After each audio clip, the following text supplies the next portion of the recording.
샬롬. 오늘도 하나님 말씀 앞에 나오신 여러분 환영합니다. 우리 함께 기도하겠습니다.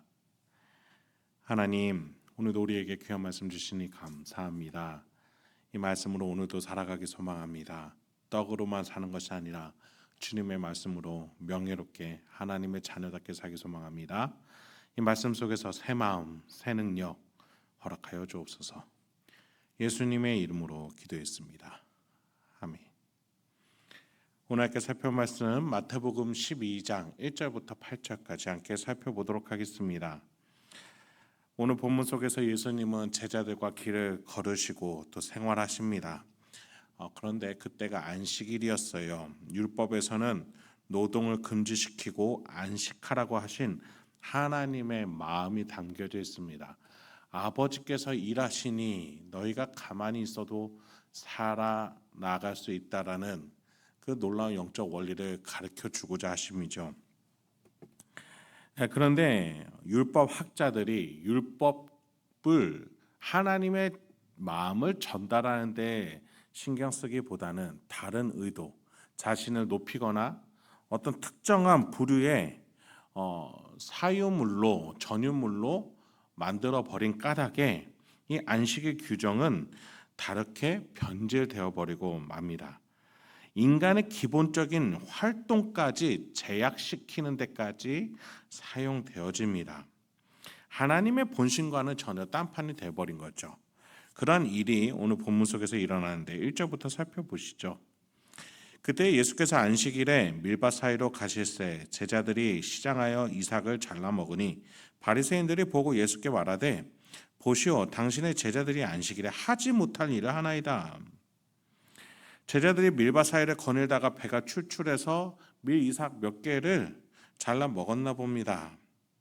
그 일을 가지고 2절 하반절에 하지 못할 일이다. 배고파서 먹은 일을 하지 못할 일이다.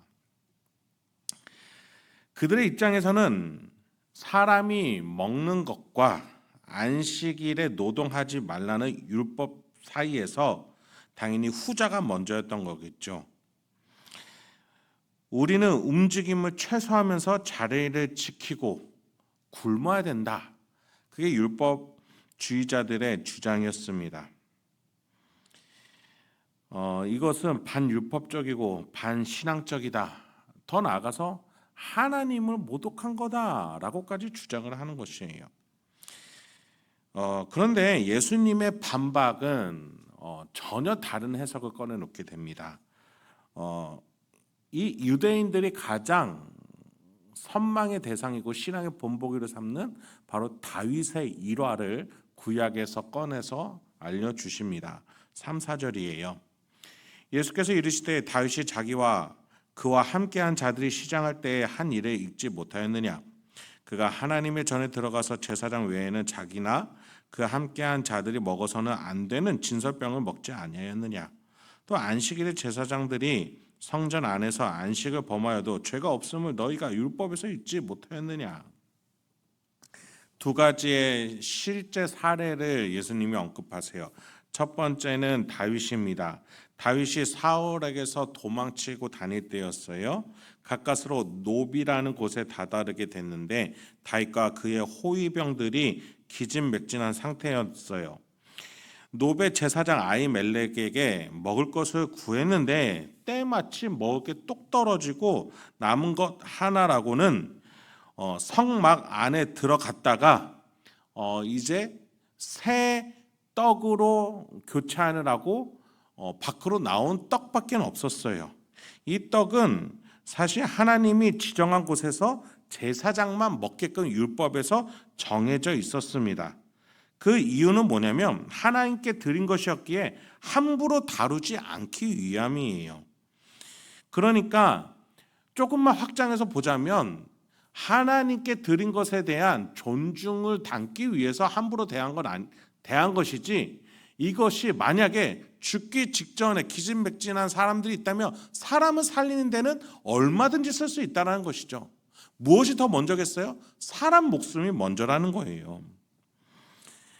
하나님의 형상인 사람을 살리는 게 먼저이지 그 율법을 지키기 위함이 아니라는 것이겠죠. 이 일화를 들면서 지금 이 제자들이 굶주려서 먹은 것이 먼저인지 아니면 안식일이라서 가만히 앉아서 배를 골골 굶어야만 하는 것인지 한번 하나님의 기준에서 무엇이 먼저인지 생각해 보라는 말씀이셨던 겁니다. 오히려 그들의 해석이 얼마나 이유배반적인지도 지적하시는 거겠죠. 그렇습니다. 우리 하나님의 전심, 진심, 본심은 무엇이겠어요? 하나님의 형상, 이 사람이 생명으로 넘쳐나는 것이겠죠. 다시 본문으로 돌아옵니다. 두 번째 사례를 들어주세요. 그것은 바로 5절에서 안식일에 제사장들이 성전 안에서 안식을 범하여도 죄가 없음을 너희가 율법에서 읽지 못하였느냐. 이것은 현대 사회에서도 많이 적용될 수 있는 것 같아요. 목사인 저도 주일에는 일을 하는 것이죠. 그 밖에도 우리 성도님들이 교회로 올 때는 버스 운전사의 도움을, 지하철 기관사의 도움을 받아서 오죠. 우리가 필요하면 슈퍼에 가서 주일날 쓸 것들을 슈퍼에 가서 점원을 통해서 구매하기도 합니다. 만약에 우리가 안식일을 가만히 앉아서 지켜야 된다면 우리 모두는 안식일을 범한 것이 됩니다. 예배를 드리기 위해서 안식일 율법을 범한 게 돼버리는 것이죠. 여러분, 무엇이 더 중요한지를 생각해야지 어떤 한 가지를 지키기 위해서 이것을 확대 해석해서 이것을 왜곡시키는 것은 잘못된 것이라. 그게 예수님의 의도셨습니다. 그렇습니다. 하나님의 마음을 아는 게 가장 먼저입니다. 하나님은 우리가 행복하기 원하세요. 자유하기 원하십니다. 본래 만드신 목적 그대로 하나님이 만드신 그 안에서 우리가 풍성하기 원하세요. 예수님이 지금 그 하나님의 마음을 드러내 보여주시는 것이죠. 본문으로 돌아옵니다. 6절부터 이어서 보시죠. 내가 너희에게 이르노니 성전보다 더 큰 이가 여기 있느니라. 나는 자비를 원하고 제사를 원하지 아니하노라 하신 뜻을 너희가 알았더라면 무죄한 자를 정죄하지 아니하였으리라. 인자는 안식일의 주인이니라 하시니라. 이 율법주의자들이 그토록 붙잡았던 성전, 제사, 율법이라는 어떤 매뉴얼, 이 매뉴얼은 본래 사람이 풍성할 수 있도록 죄를 직시하고 하나님께 은혜를 구하는 용도로 쓰이는 겁니다.